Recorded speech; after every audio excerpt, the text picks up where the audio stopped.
एक कहानी है आदित्य वन की। एक ऐसा वन जहाँ सभी जानवर प्रेम और मित्रता से रहते थे। उसी वन में एक विशाल और बुद्धिमान हाथी था जिसका नाम था गजेंद्र।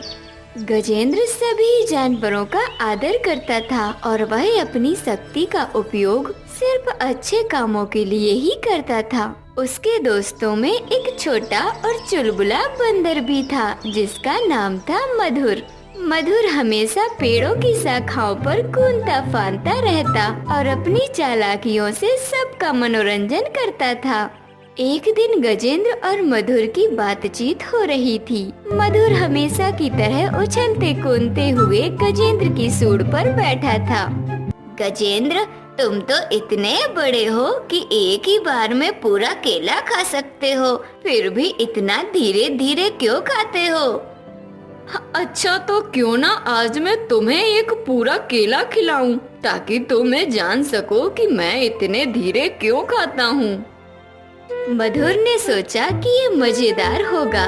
गजेंद्र ने उसे एक बड़ा केला दिया और मधुर ने उसे पूरा मुंह में डाल लिया, लेकिन केला मुंह में अटक गया और मधुर की आंखें बड़ी हो गईं। गजेंद्र हंसता हुआ कहता है, अब आ गया समझ क्यों मैं धीरे धीरे खाता हूँ।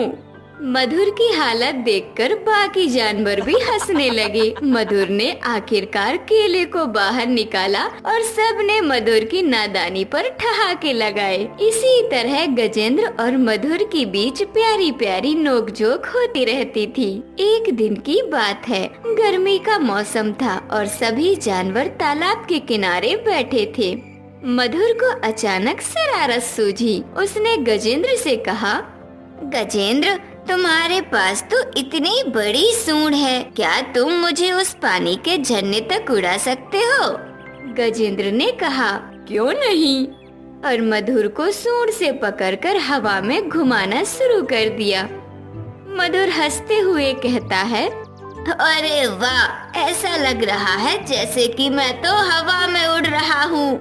लेकिन तभी गजेंद्र की सूंड में थोड़ा झटका आ गया और मधुर सीधे पानी में गिर पड़ा। मधुर गुस्से में बड़बड़ाते हुए पानी से निकला। तुम्हारी उड़ान तो सही थी, लेकिन लैंडिंग में ही कमी रह गई। बाकी जानवरों की भी हंसी फिर से गूंज उठी। मधुर और गजेंद्र की ऐसी प्यारी नोकझोंक से जंगल वासियों का अच्छा खासा मनोरंजन हो जाया करता था। हर अगले दिन मधुर को कुछ ना कुछ अलग करते रहने का ख्याल मन में आता रहता।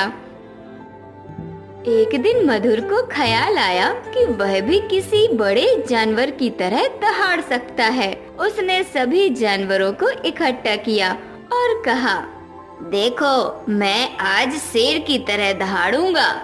सब लोगों ने उत्सुकता से उसकी तरफ देखा।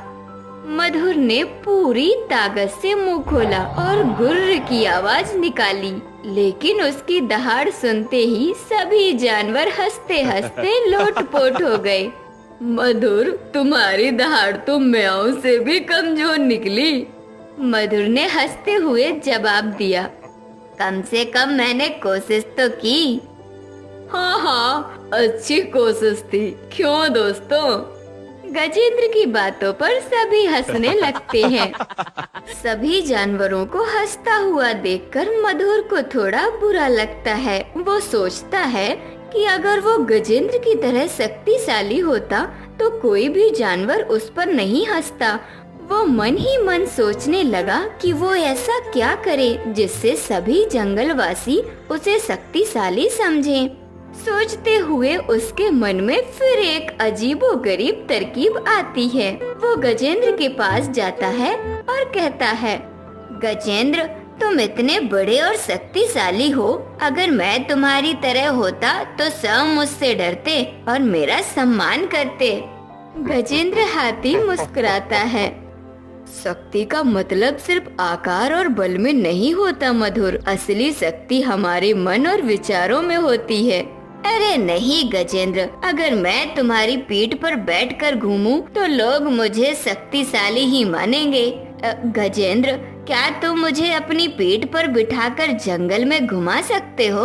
गजेंद्र ने उसकी बात मान ली और मधुर को अपनी पीठ पर बिठा लिया। जब मधुर गजेंद्र की पीठ पर बैठकर जंगल में घूमने लगा तो सभी जानवर उसे देखकर कहने लगे, अरे वाह मधुर बंदर, कितना शक्तिशाली दिख रहा है।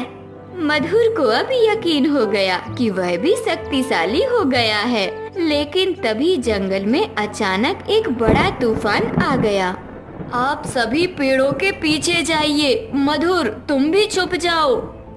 मैं तो इतना शक्तिशाली हूँ कि मुझे कोई डर ही नहीं है गजेंद्र। तूफान और भी तेज हो गया और अचानक मधुर गजेंद्र की पीठ से गिरकर जमीन पर आ गया। गजेंद्र ने फुर्ती से उसे उठाया और पेड़ के पीछे छुपा दिया। तूफान थमने के बाद मधुर ने गजेंद्र से कहा, गजेंद्र मैं गलत था। शक्ति केवल दिखावे में नहीं होती, असली शक्ति समझदारी और सही निर्णय लेने में होती है। तुमने मुझे बचाया और मैंने सीखा कि सच्चे दोस्त और परिवार ही हमारी असली ताकत होते हैं। गजेंद्र ने मुस्कुराते हुए कहा, तुमने सही समझा मधुर। हमेशा याद रखना, सच्ची खुशी और ताकत हमारे अपनों के साथ रहने में ही है। इस कहानी से हमें ये सीख मिलती है कि अपनी ताकत का सही अर्थ समझना और अपने दोस्तों और परिवार का महत्व जानना बहुत जरूरी है।